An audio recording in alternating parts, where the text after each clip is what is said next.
Hello and welcome back to the next segment of the Maxx tutorials. In this video, we will be reviewing the weekly planning pages in both the 2M and the 4M tools. So right now we are looking at the weekly overview page in the 2M tool. There are slight differences and I'll be sure to explain those. So as you can see, we have basically each day is given equal significance.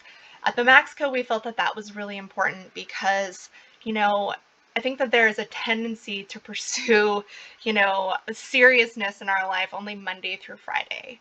And we wanted to make sure that Saturday and Sunday gave equal attention because even though, we have fun as one of our goals in our monthly overview. And so I think that, whether our goals are different Monday through Friday versus Saturday or Sunday, they still deserve to be prioritized and walked into in an intentional way. Whether it's I'm going to spend time with family or I'm going to be, socializing with friends, there's still a level of intention that we can walk into that with. I also think that on Sunday, I'll just kind of give an overview of like what my Sundays look like. Sundays are usually a day of rest, but also a day of preparing for the week ahead. And so I have to think intentionally on Sundays about, what does my next week look like and what kind of energy and attitude and mindset do I need to walk into my week as good as I can possibly be. And so that's why we've given equal attention to every day of the week.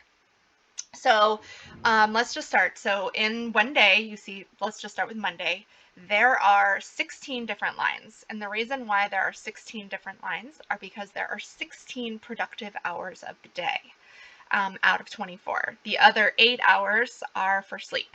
And we are very serious here at the Maxx Co about sleep. So that's why there are only 16 lines.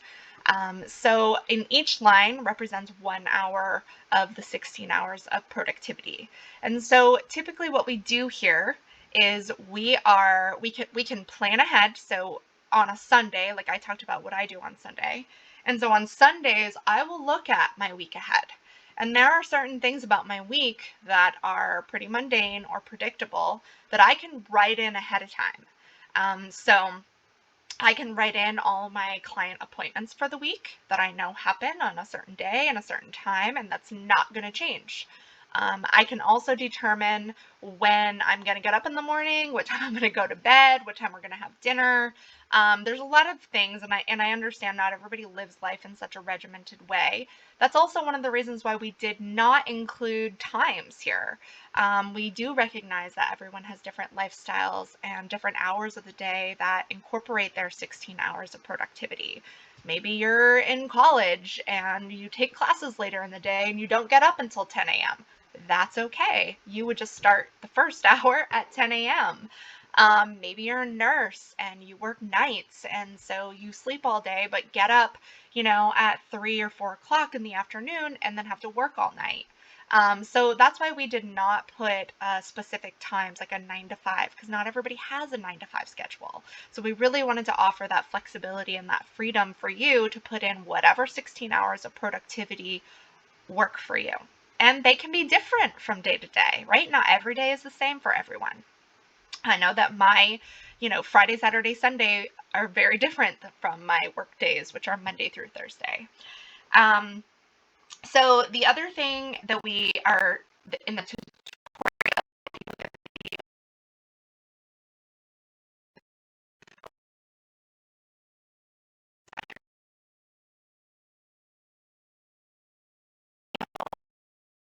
example of how to do it. So basically here you record everything that you do, everything you do throughout the day. And the reason why we're doing this is because we're trying to build an awareness of how we spend our time. Because how we spend our time is eventually what equates to what the reality of our external life looks like. And so if we're building in that awareness, here's the thing, we have to build awareness first. We can't go about making intentional changes until we know what we want to change. And so sometimes we have to be able to kind of look at it in a very objective way. I think as emotional beings, we tend to look at things as from a very emotional lens. And I think by doing this and you're capturing what you're doing kind of in a non-judgmental way, it's really just write it down. Whatever you did during your 16 hours, from the time you woke up till the time you go to bed, write it down. If you showered, write showered. If you worked out, put worked out. What I do is I actually break my 1 hour time slots into 30-minute time slots, because oftentimes we're transitioning between activities. Sometimes in one 30-minute time slot, I'm getting ready and I'm making a smoothie, and I just write getting ready / smoothie in that section. So when I look back, I can see the activity that filled the day. And so then you see on the side there's a whole bunch of little boxes that correlate with each 1 hour segment in the day. And there are two boxes, one for each 30-minute period in the 1 hour. And that is where you can capture whether or not you want to do more of that activity, which is you would put a plus sign, less of that activity, which you would put a minus sign, or if that activity doesn't need to change, it can just stay right where it is, then you'd put a 0 or an O. And so this really just starts to build the awareness within yourself of how you're spending your time, and if you like the way that feels, or if there is judgment that you have about yourself that comes back in your ego and berates or belittles you as time goes on, because there's all this thought of I could have, I should have, right? Like those kind of thoughts. I know sometimes I can come in if maybe we're watching, I don't know, 6 hours of TV in the evening, and it's like the whole time you're like, oh, I could have, should have, whatever. But also I think there are times when we're like, oh, I wish I had time for this, or I wish I had time for that, or, and here's the thing. We all have the same 24 hours in the day. It's just about how we use them. And so if we do this time accounting for how we are living our life, we can start to maximize our efforts. And that is the whole point of this weekly overview page, and not just to keep you, yes, to keep us organized and on top of things, but also it's a cognitive behavioral tool that helps build in the awareness as to how am I living my life? And is that helping me to get where I say I want to go?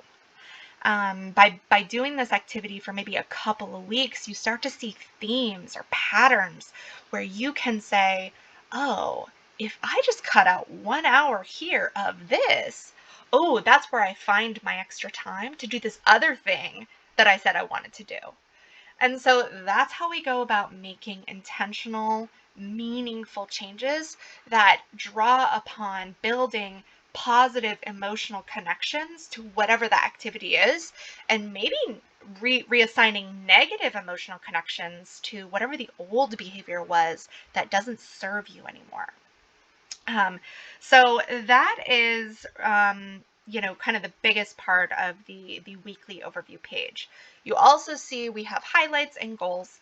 Highlights are really just another way of kind of like looking over your week and saying like, what happened in my week that felt good, or, what's made me happy. It's kind of another place to just jot down some gratitudes about your overall week.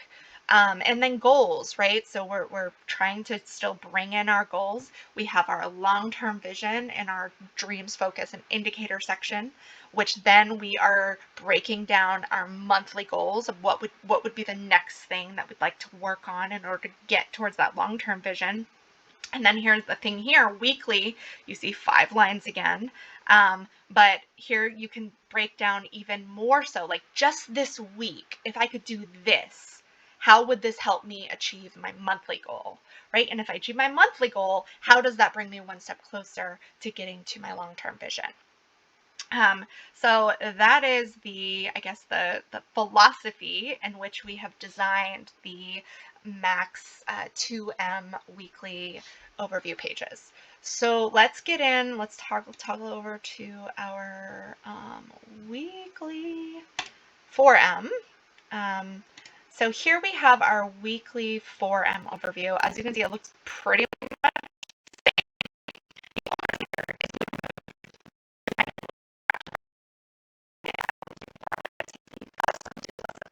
as activity stays right where it is, 0. And that's really the only thing that we changed here. Again, this is just an effort to simplify the tool and not kind of overcomplicate things. So same exact things that I described in the other one, though, as far as tracking our activity. Again, there are 16 hours of productivity in every single day of the week. There's equal attention given to every day of the week. And it's really, again, just that cognitive behavioral activity that allows us to see where we might be able to make some changes, or if we just tweak this one little behavior or how we spend our time here, oh, we might be able to fit in this thing that we say we want to do, or we might be able to start building a new habit that we say we want to get to. um, and so I'm not going to spend too much time because, as you can see, this page looks very similar to the 2M tool. The only difference is the little boxes are gone. However, if you like that idea and you want to use it, feel free to just do it on your own. Put your plus, minuses, and zeros if you feel like that will help you to generate increased awareness of how you're spending your time. So again, please head on over to our Maxx Co Facebook or Instagram pages if you have any questions. Please like and share our pages as well. We hope that this tutorial was helpful, and I will look forward to talking to you in the next segment. Thank you.